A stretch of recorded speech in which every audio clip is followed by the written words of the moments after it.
Hello, everybody, and welcome to TableTakes. I hope you're having a fantastic Friday, this September 29th. Wishing nothing but the best for you and yours. We've got a fantastic show today, and of course, as always, I'm here with my lovely co-host. So let's get started and see how your week's been. Let's go ahead and start with you, Bonsai. What you been up to this week? Not really much. Just been playing board games, staying inside because it's too rainy to be outside in Seattle. Also, fun fact, after years of a lot of friends and family telling me I could get tested, I am asthmatic. Yay! Welcome to the Officially, club. I'm sorry. welcome to the club. I know. I've been high altitude training my whole entire life at 70% lung capacity.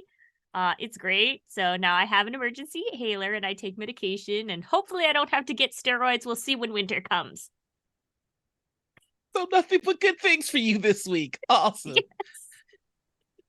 Javia, how's your week been? Significantly better. Sorry, Bonsai.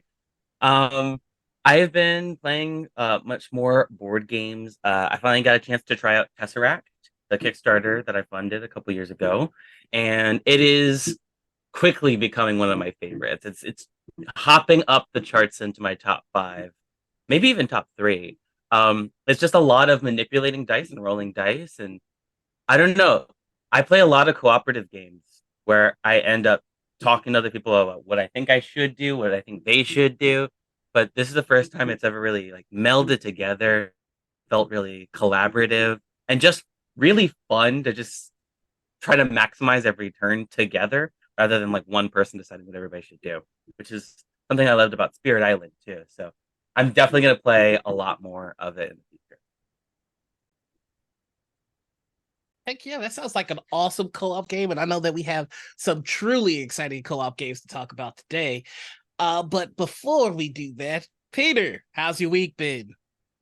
My week's been great, Noir. Thank you for asking. Just doing my thing. I've been streaming, making videos, getting ready for just a lot of travel that's coming up. TwitchCon, going to Luca, going to a couple places. So trying to keep up with my wife, she's always busy. It's yeah, it's how about you, Noir? What have you been up to? Oh, okay. Well, this week was the start of my new job, and it is a lot. They make the joke of we trapped you because I came in and I got to see the workload. Um, every day this week, as soon as I've come home, I've hugged the bed. So, but it's really fun. It's good stuff. But I can tell you some even better stuff, and that's today's headlines. Ah, and I think I know just the person to start us off. Let's see, itty, meeny, miny, bonsai. What do you got for us? Hello. Yes, I have some really, really fun things. I don't know if you guys heard about it before, but there's this thing called Minecraft, and it made a deal with the Dungeons and Dragons. Yes, I was gonna say dragon, but then I said Dungeons and Dragons instead. But thank you to Polygon, oh shoot, Pitira for this article. Patrana for this article. If you guys didn't know, Dungeons and Dragons officially Wizards of the Coast and Dungeons and Minecraft have made an official DLC that just went live on September 26th. So if you're a fan, they do boast that it says it is similar to Baldur's Gate 3. I don't know if you heard about this game, that's been kind of popular going around, people playing. But essentially, you are a single player in this like very integrated Minecraft world where you get prompts like D&D. You get these fantasy prompts and quests you can go on with quest logs. They also talk about in this DLC, there's like a lot of amount of voiceover, a lot of like officially licensed WotC and Dungeons and Dragons scenarios that you can encounter. And they also have more complex music that happens to be triggered whenever you are entering like certain areas or in certain battles. So it's really, really exciting. Unfortunately, it is only single player. And if you are, this might not be, I'm sorry, it's a single player. Javon's making sad faces, but it's really, really very comprehensive like DLC, and I'm very excited to see what it is. But I am still questioning, it's pretty big to boast that you're, for those who want to play Baldur's Gate 3, but maybe be a little bit good instead. I don't know. What do you all think? I don't know if they got Minecraft in my D&D or if they got D&D in my Minecraft, but either way, I'm not happy about it. You play Minecraft? Absolutely not. That's why I'm not Okay. happy about it. Okay. I don't play Minecraft with the volume on. I don't know if there are any scared boys out there like me, but I don't like the idea that I need to in order to get the full experience, listen to creepers hissing at me from behind before they blow me up, or like zombies through a wall, or any of the other scary stuff that happens in Minecraft that I don't want to have to deal with. Especially now that that's D&D stuff. Now I'm gonna have to hear all the D&D like mind flayers or like spiders. Well, there's already spiders, but you know what I mean. I don't like that at all. No. Wonder what noises a gelatinous cube will make. Oh, if they have they already have cubes in the game that you can fight. It's Well, are like they very gelatinous though?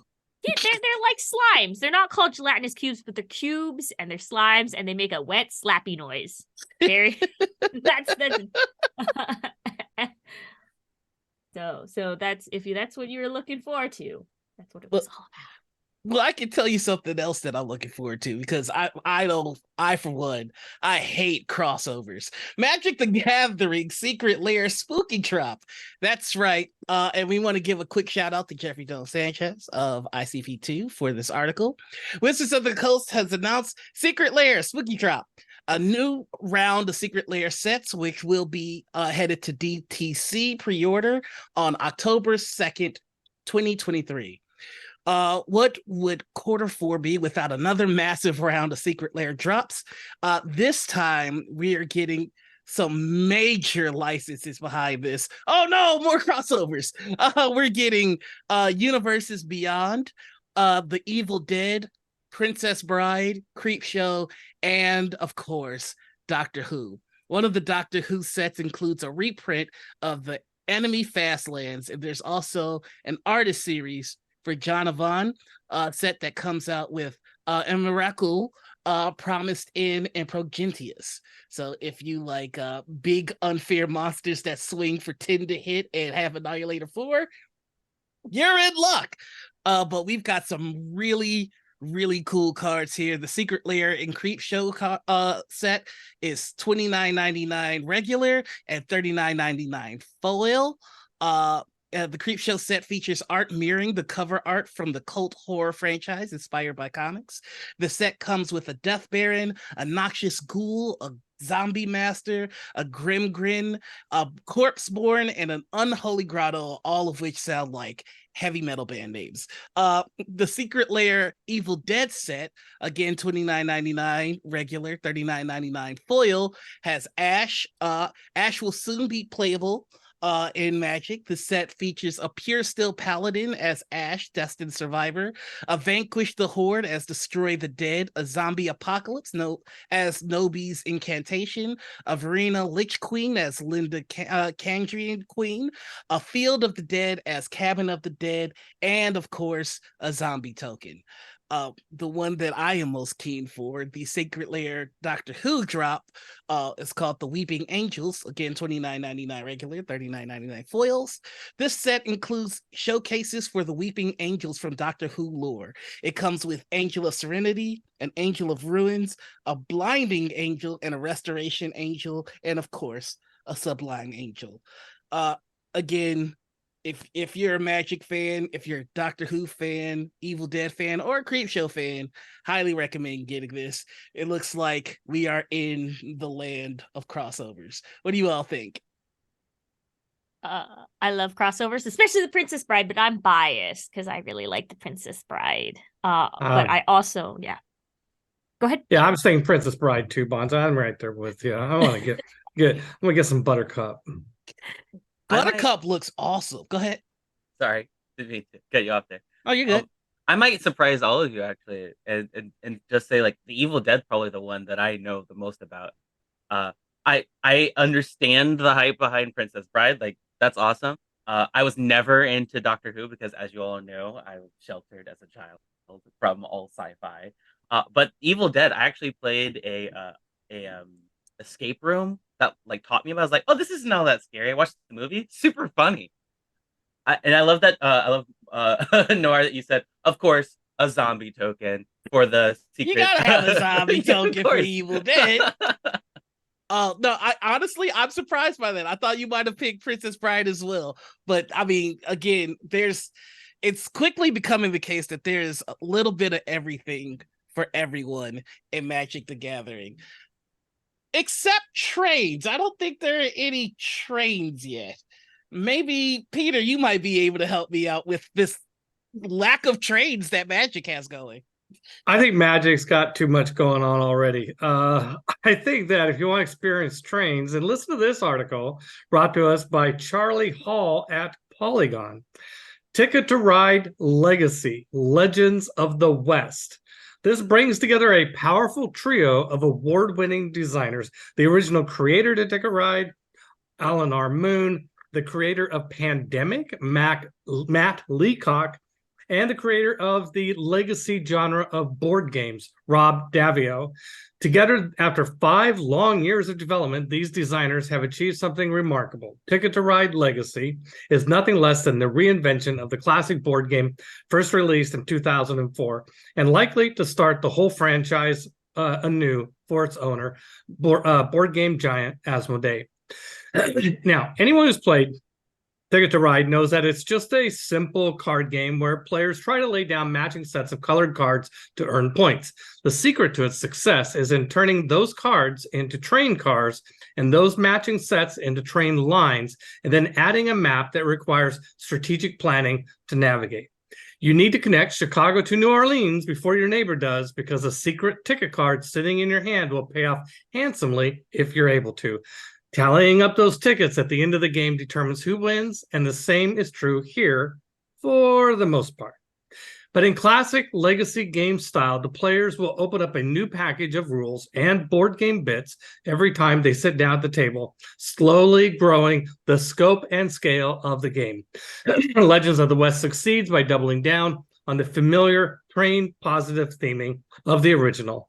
Its secret enclosures feature several smaller train-themed mini-games and other goodies that complement its core loop, but never distract from it.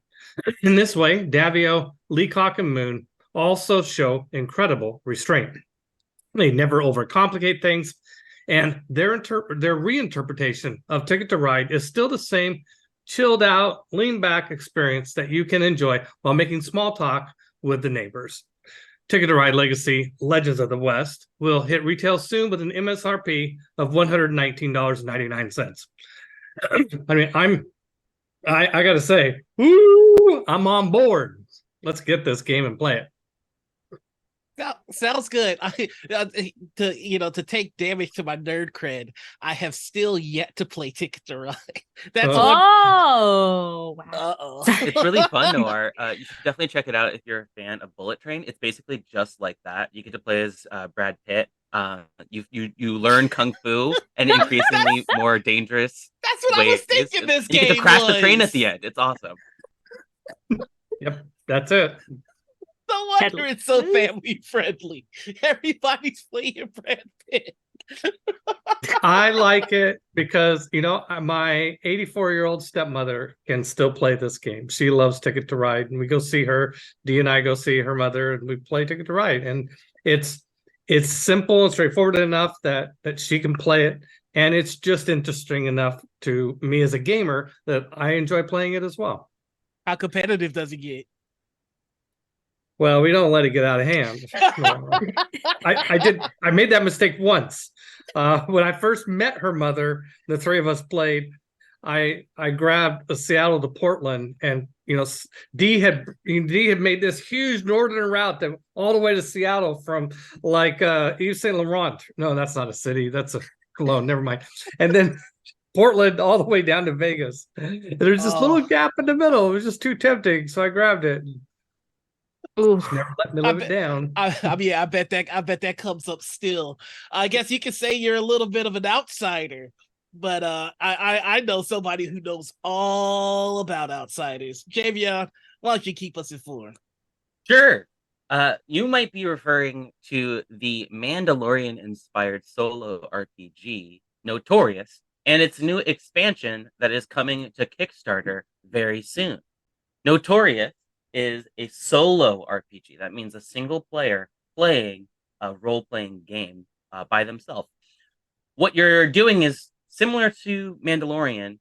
If you haven't heard of it, you are playing a bounty hunter in a futuristic version of our galaxy, wherein you are trying to find your next target by heading to strange new worlds and planets, conversing with the locals and scouting out the area before a big showdown or several.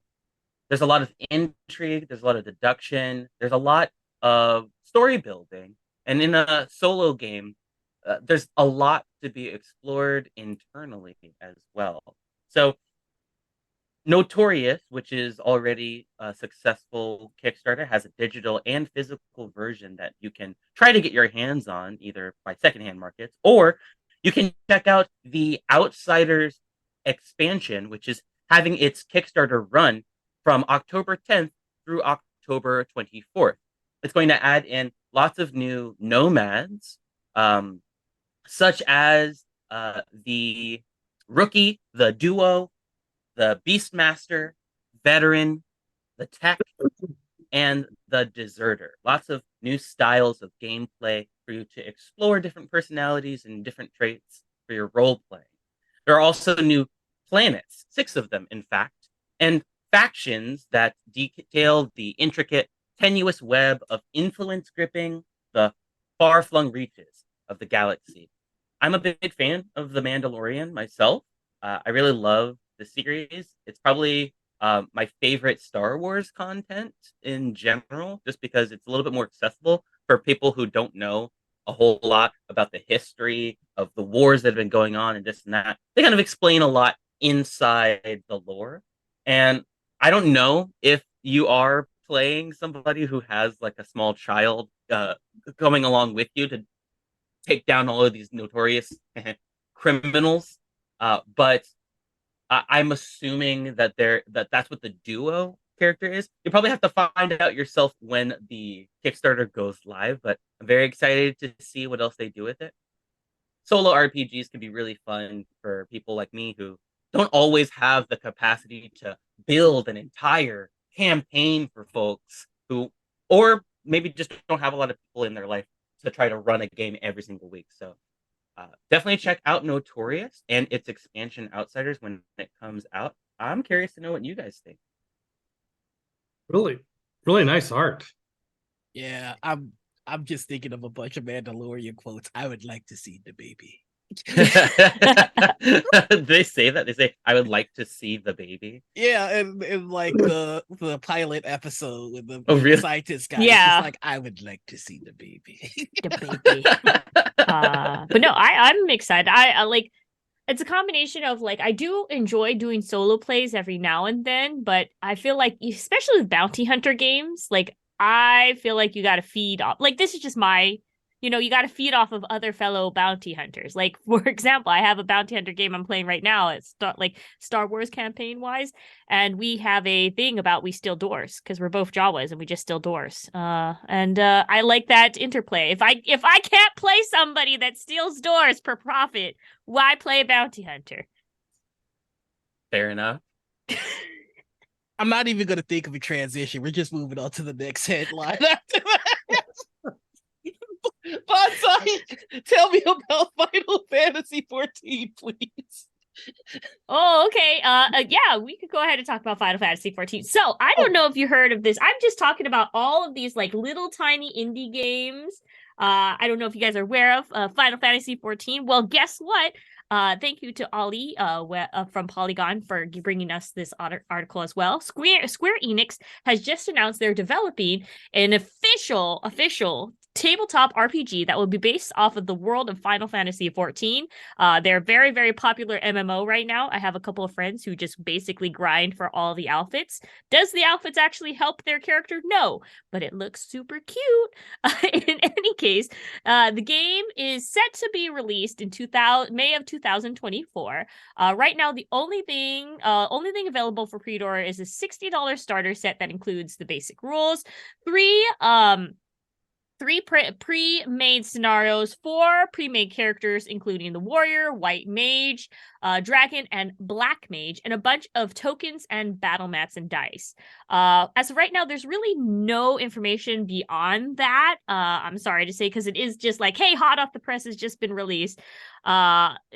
Like how this game is meant to play, but the starter set contains a few hints of things for, like, now it includes battle maps and grids and tokens, so you can kind of say that it's a grid-based RPG, and it also would be, like, you know, grid-based, map-based RPG. The only dice, though, that are included right now are 10 d6s and 60 20s, which is suggesting that there is going to be some kind of like, I guess some kind of custom system that's just going to be d6s and d20s. So it'll be very interesting to see.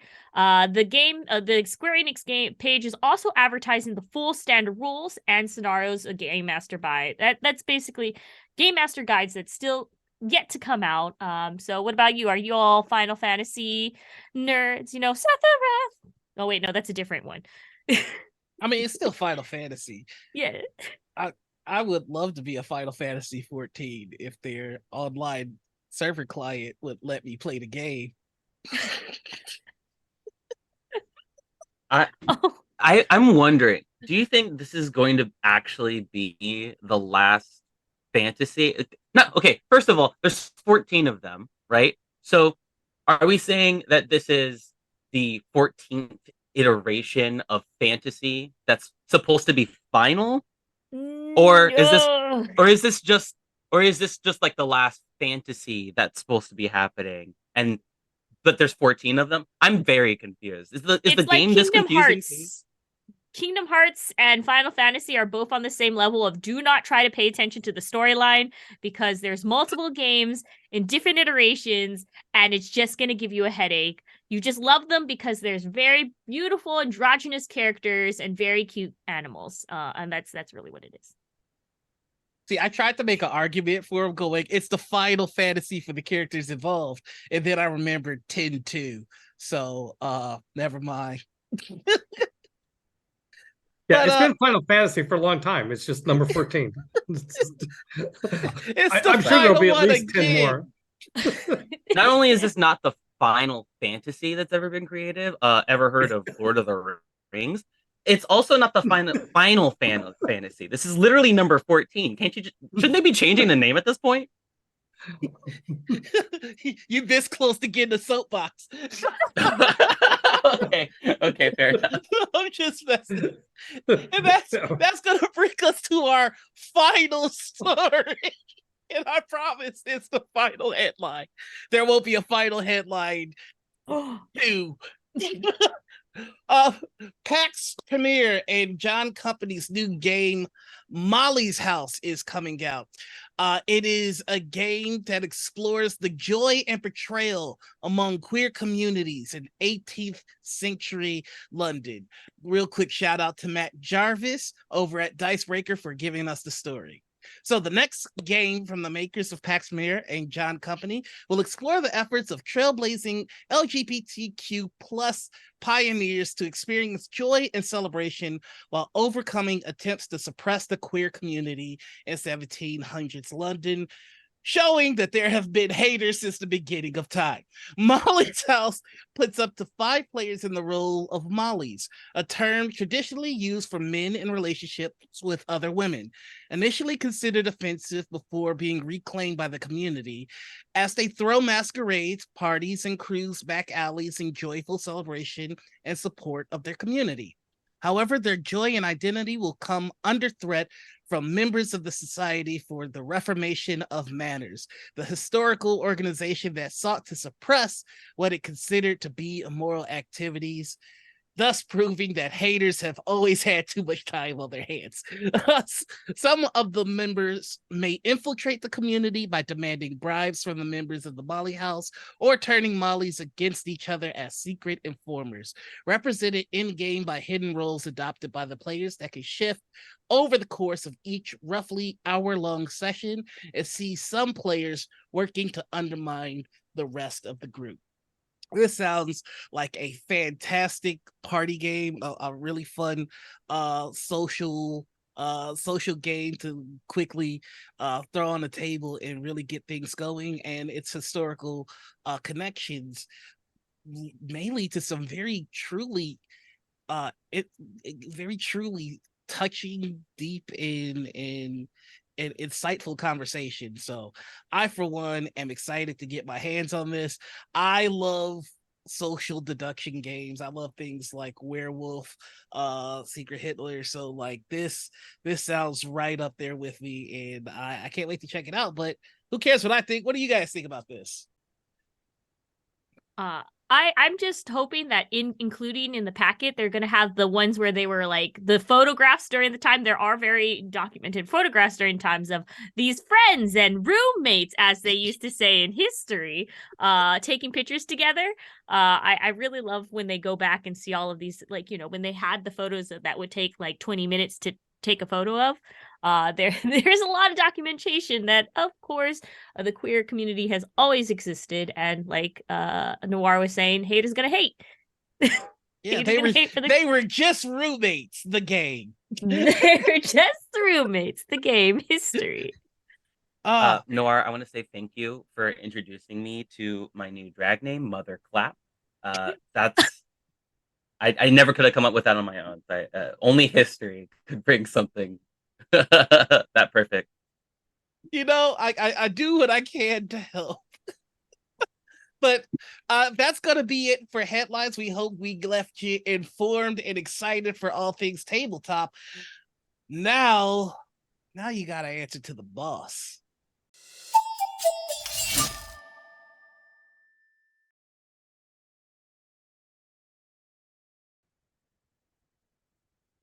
Hello, I am here today. Our bundle boss today is the King in Yellow, or the Yellow King RPG. Now, if you are like me, and I'm sure you are a big fan of the podcast Ken and Robin Talk About Stuff. Yes.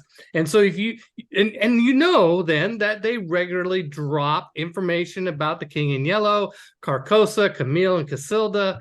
And like for a while, I was just like lost, like, what the hell are they talking about? Well, now you can join me in catching up on this amazing franchise. Let me read to you about it from the Yellow King RPG bundle of holding. Investigator, we've resurrected our June 2021 Yellow King RPG bundle featuring the surreal, supernatural tabletop game, The Yellow King. From Pelgrane Press. It's designed by Robin D. Laws. That's, that Robin D. Laws, Cthulhu Confidential, Hillfolk, the Esoterrorists, and funded in a June 2017 Kickstarter campaign. The brain-bending Yellow King RPG uses the fast-playing Quick Shock Gumshoe system. Investigate the malign influence of Carcosa in mysteries of reality-changing horror across 4 different timelines, inspired by the famous horror stories of Robert W. Chambers, collected in The King in Yellow, 19th Century Paris, a continental war across Europe, civil war in an alternate America, and even a world that looks like our own, except this bargain price June 2021 revival once again brings you DRM-free .pdf ebooks and MP3 music tracks for the Yellow King RPG and a series of Carcosan creations. For just $17.95, you get this revived offers King Collection, retail value $60, with the complete 4-volume The Yellow King RPG, retail price $55, along with 6 atmospheric music tracks in James Simple's The Yellow King Suite. And if you pay more than the threshold price of $28.64, you'll level up and also get this revival's entire Scholar collection with 4 more titles worth an additional $56, including a big compendium of stunning Yellow King RPG handouts, Absinthe in Carcosa, Kenneth Height's erudite edition of the original Chambers book, The King in Yellow, annotated edition from Arc Dream Publishing, and 2 volumes of Carcosan fiction by Robin D. Laws, the alternate history novel, The Missing and the Lost, and the story collection, New Tales of the Yellow Sign. 10% of your payment after gateway fees for this Yellow King RPG revival goes to the charity designated by Pelgrane Press, Cancer Research UK. Cancer Research UK funds more than half of the United Kingdom's cancer research, including the life-saving work of 4,000 scientists, doctors, and nurses fighting cancer on all fronts. All right. Thank you so much for getting us updated with all things King in Yellow. Well, Yeah. you've answered to the boss. Now you got to answer to the court.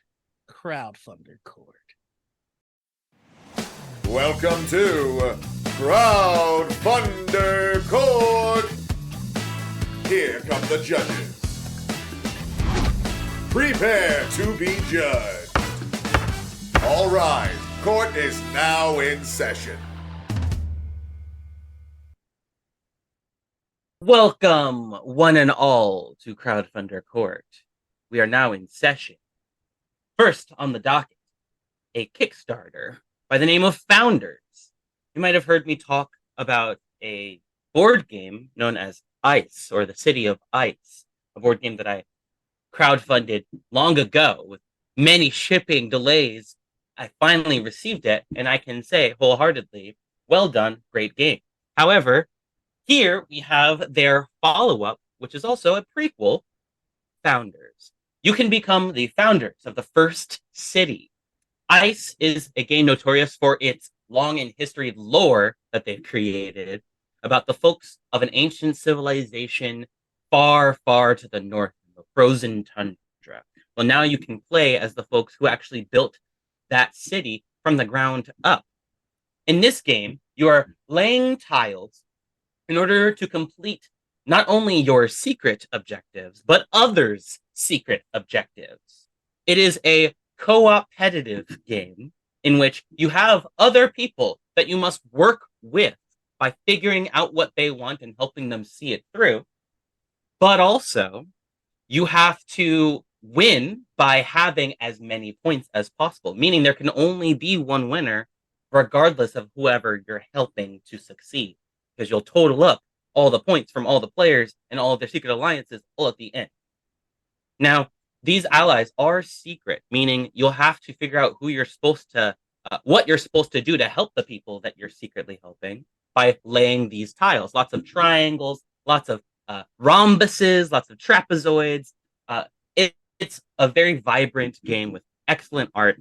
There's lots to do, including building cards in a game you might have recognized, such as Mystic Veil. You have sleeves with some cards in them, with some transparencies to them that you'll fill up with extra cards putting in them. It's a great mechanic, super fun. It's always a big hit, kind of a gimmick at the table when you're playing it. Now, there are many different levels that you can pledge this game at, and if any of the many reviews that they put on their Kickstarter are anything to go off of, the expansions add even more vibrancy to the game.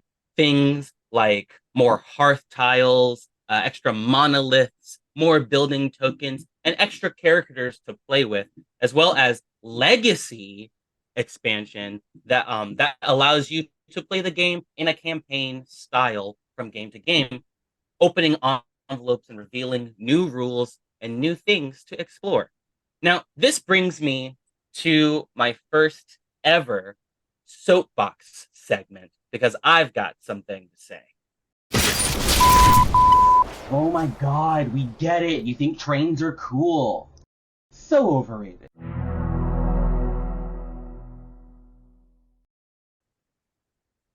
So, Founders. This game has not been released yet. And yet, it has not one, but 2 expansions that you can add on. Here's a question.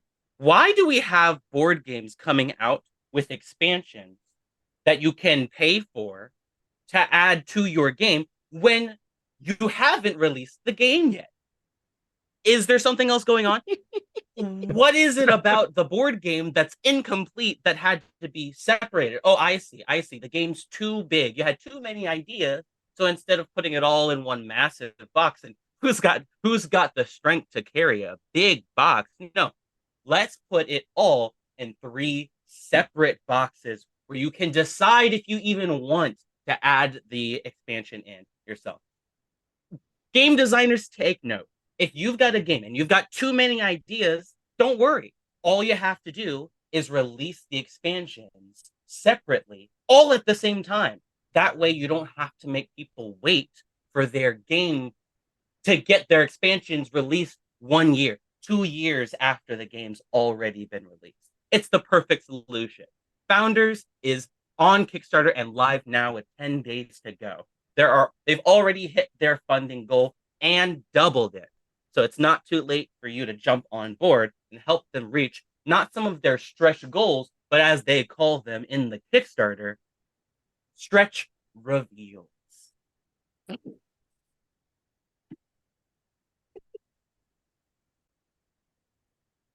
Thank you. I'm sorry. How am I supposed to follow that up? Oh, all right. I also have a crowdfunder, and this is the opposite of what JVL was talking about in his soapbox. This is Slug Blaster Game of the Year edition. That's right. Slug Blaster is an award-winning tabletop role-playing game about hoverboards, giant bugs, and trying to be cool.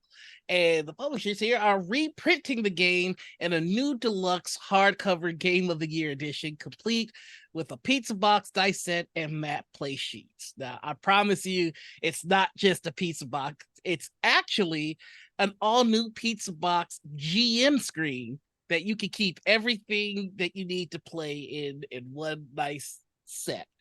Comes with a hardcover book with a Smithsonian binding and spot UV finish. Slug Blaster dice sets with custom pips and color-coded results. Radical. And poster-sized maps of the multiverse to use and play or frame on your wall. This game has won so many awards, y'all. And it's been nominated for so many as well. To be honest, I had not heard of it myself, but upon doing the research and taking a look at this is one that I definitely want to get my hands on. It won Game of the Year from IGDN. Best game, any nominee. Best art, IGDN nominee. Must play from Tabletop Gaming. And best TTRPG from Gizmodo's top 20 list. If you like radical 90s graphics, then this is what you're looking for. 90s, 80s, they kind of merge together. I'm old. But if you want to get your hands on the game or just try it out, you can go to the backer. You can go to the backer kit and download the play sheets, download a free demo of the game right now.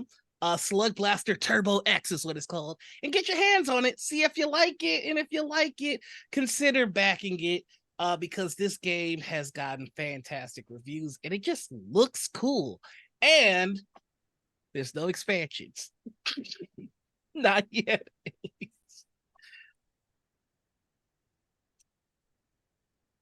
So I believe that's going to bring us next to you, Bonsai. Oh, thank you so much. Well, I have an awesome Kickstarter for your perusal. It's Flock Together, an asymmetric cooperative game. Basically, I'm gonna be honest, the reason I first chose this is because cute fat animals. This is how you sell Kickstarter to me. Make it cute, make it fat, and I love it. The second reason is I think this is how they brainstormed this game, because Flock Together is a 1 to 5 player co-op game where you take a role of 11 different chicken heroes to fight to defend your chicken coop from a range of nasty predators. I don't know if you guys could hear the pun in that. It's a co-op coop game. I make myself laugh. In any case, each there's 11 different chicken heroes that you can choose from to defend your chicken coop. Each chicken has their own unique abilities, and you can level up your chickens over the course of play. As you progress through the seasons, you can take actions such as foraging for food, laying eggs, and fighting minor adversaries, or even taking on the big bad predators that are their own serious threat to the coop.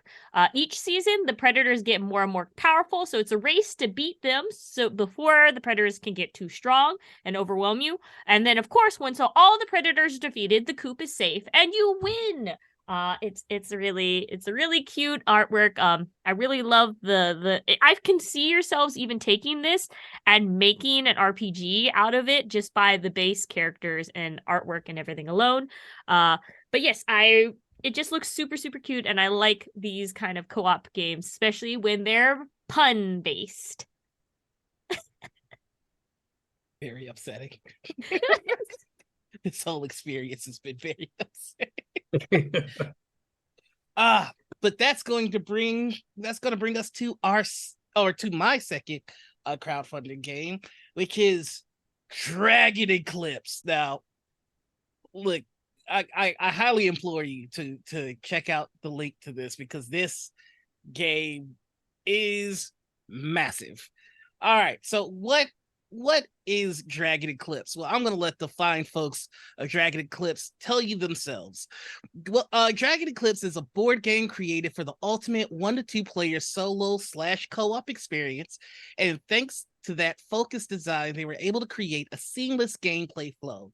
Discover and befriend mistlings, elemental creatures roaming the land, complete their personal quests, grow and train them, discover cards, and build powerful decks for your favorite mistlings.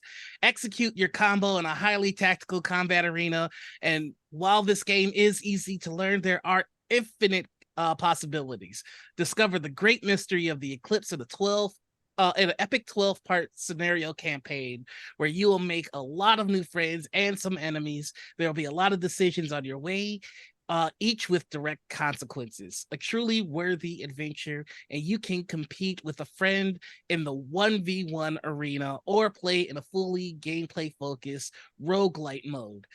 Dragon Eclipse is 100% replayable. Now that's what they say, and I fully believe them when they say it, because there's just so much to this. But if you like Pokemon, and you like Magic the Gathering, and you like Warhammer 40K, chances are there's something here for you, because it's like, if all of them had a baby, it would be Dragon Eclipse.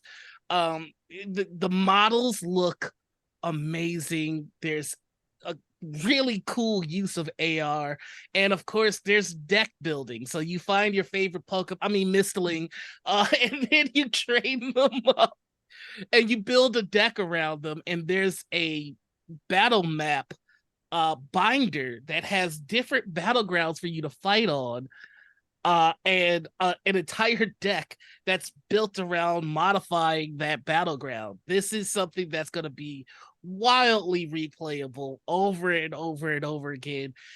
There's just a lot of it. So if you are hungry for something new to collect, you are not going to go wrong with this, because the figures, they're gorgeous, and they were specifically designed to look gorgeous unpainted, which I cannot tell you, as someone who is behind on their painting, how much that's appreciated. So, you guys have any thoughts about Dragon Eclipse? It looks like the box is going to break my back if I try to pick it up. That's just my only comment, is like, you could definitely defend yourself with this box. I think you'd use it as a table if you're short on tables. Yeah, I mean, there's a whole lot of game to Dragon Eclipse. If only there was something that we had that could hold just so much stuff. Peter, do you have anything that you could think of? Well, funny you should mention that, Noir, because Rollicrit is coming out with a bag of holding. I mean, a new bag of holding. I don't know, you call it version 2, bag of holding 2.0, bag of holding second edition, 2E. I'm not sure, but this crowdfunder is on Kickstarter right now and has raised over $1 million and has only 5 days to go. So let me read from the Kickstarter. From the minds that brought you the original bag of holding. Now, I just got to jump in. I think the original bag of holding was like way back in AD&D, but that's okay. Comes the new and improved version. This is the Messenger bag of holding by Rollicrit. And yes, it can also be used as a backpack. In tech speak, this 16-ounce washed canvas bag is lined with an extra sturdy 210D polyester lining, an 8mm EPE foam padding inserts, double stitched heavy duty metal zippers, and N420D Hypalon. Is it like hype? I don't know. Hypalon reinforced corners and industrial strength latches that can hold up to 50 pounds. I mean, I'm intimidated now by evidently what you have to know about packs to make, intelligent decisions when buying these days. When we say it's holdier, we mean holdier. Yeah. You think the bag is OP? Well, guess what? We designed it that way. Okay, that's what it says. Anyway, I'm excited about this because I mean, always looking for new backpacks, new carry-ons, and also because Rollicrit is our partner in business. They are also the official merchandise company for Gen Con. So go Rollicrit. Okay. Sorry. I just want to say how much I appreciate Rollicrit's dedication to holdiness. That's the kind of integrity that I can come to expect and rely on from Gen Con in general. I'm gonna hop on my hipsterness now. I was there from the beginning. That's right. I got version 1, baby. And when they say this bad boy holds, they are not kidding. This is massive. So anyway, I've already backed it. But good call. This is I'm so excited for version 2. You know what else I'm excited about though? Ooh. I'm excited about building campaigns, but sometimes I get lost and I just don't know what to do. Gee golly, Javion, could you give me a hand? You got it, buddy. Campaign Builder comes to us from Cold Bold Press. Their newest Kickstarter, Castles and Crowns for 5th edition D&D TOV. Rule your realm with the new Campaign Builder, where you are going to be building castles and crowns. That means lots of kingdoms, lots of world building improvements, expanding your game options, and basically just helping anybody who's trying to homebrew a campaign, or I don't know, riffing on some published materials that say that they're setting agnostic, but I don't know. I guess maybe we accidentally put in a couple of our own deities. Oopsie.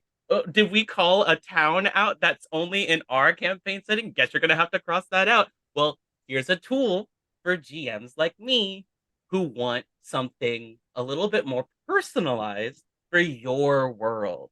As always, from Kobold Press, this Kickstarter comes with discounts and special rewards for backers. The core rewards include the Campaign Builder Castles and Crowns hardcover and the beautiful Castles and Crowns map folio, where you're going to be getting 12 large, wet or dry erase battle maps. Each one measures a beefy 24 by 36 inches as a 6-panel map. And if you guys know anything about me, you know I love a beefy 6 panels. Now, the rewards include not only physical but digital rewards. So if you backed the original Campaign Builder Cities and Towns like I did, you'll recognize a lot of these rewards come with map packs, the folio, the PDF version, or the hardcover. if you are a collector. They have collector's editions as well. Now, the add-ons and the extras, you can get the PDF, you can get the virtual tabletop, synchronized digital tools, and there are plenty of stretch goals still to be collected as well. The form fillable kingdom sheet has been unlocked, but it looks like we still need a little bit more before we can get the Principality of Hell by Wolfgang Bauer. There's lots and lots still to be unlocked. There are still 5 days to go on this Kickstarter, where they have almost 10 times, almost decimated their own goal. There's still plenty of time left to back it. What I love about all of these tools is that they help you build stuff from the ground up, and they give you an all-encompassing set of tools for your tool belt. So you learn not just, a random table to roll on to build your city or your and what is it called when it's just a pantheon of gods.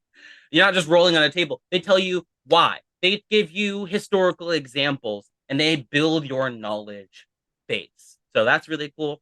You can also check out the free preview PDF if you want a sampler of all of the content and special art that you're getting with this Kickstarter. We've covered a lot of tools in the past before, certainly a lot of Cold Press, but this is the first time I think I'm covering something that I feel is going to give the full picture for folks who have really not a lot to start with, not a lot of information. You're building realms, noble families, and planning out a whole campaign around them with your kingdoms. So it's a lot of content all built into one. And the prices are pretty low. If you really just want the PDF, it's only $29, and you can splurge for the extra hardcover for an extra $20.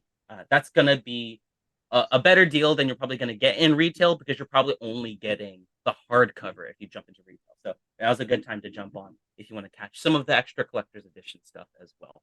So yeah, there you go. More Kobold Press for you.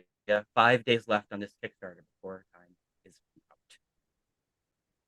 Yeah, I know that I'm definitely going to be copping that, because I've got a couple of campaign ideas that I could use some assistance fleshing out.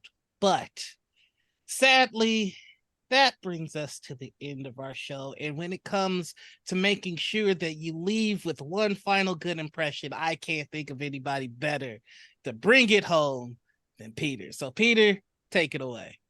Oh, thank you, Noir. You're so nice. Thank you. Yes, that is it for today's episode of Table Takes. But stick around, because next up we have Table Takes Plays, the finale of 5th edition Evolution Carbide City at 3:30 p.m. JVN, are you running that? I sure am. This is the final episode. Woohoo! There we go. And then at 5 p.m., join us for some #joyful gaming around Sarah's table, where today Sarah Moore and B Zelda will be playing part 2 of Women Are Werewolves. Next week on Monday, 9 a.m., Peter versus Machine. I will continue my game of Sid Meier's Civilization 6 as Canada. At 4 p.m., we will have board games with the brothers Murph. At 6 p.m., Dress to Quest for the Last Stand at the Temple of Tharazun. Tuesday, 7 p.m., Indie by Night. Wednesday, 4 p.m., Path of the Brush. For 6 p.m., Actor Roki, where I will be continuing the Burning Saratov campaign using Burning Wheel. Thursday, 10 a.m., Blood on the Clock Tower. Thursday, 4 p.m., Roll with Rem Alternates. And then Friday, back here, Table Takes, 2 p.m., with Do It All Over Again. I want to thank our production crew, Marcus Mace, Sarah Moore, Tanel Lovett, and Steve Conard. I want to thank my co-hosts, Javion, Noir, and Bonsai Baby. And I want to thank you for tuning in and hanging out with us in chat, and for watching. Remember, Gen Con TV is here all year round, with the best 4 days in gaming all year round.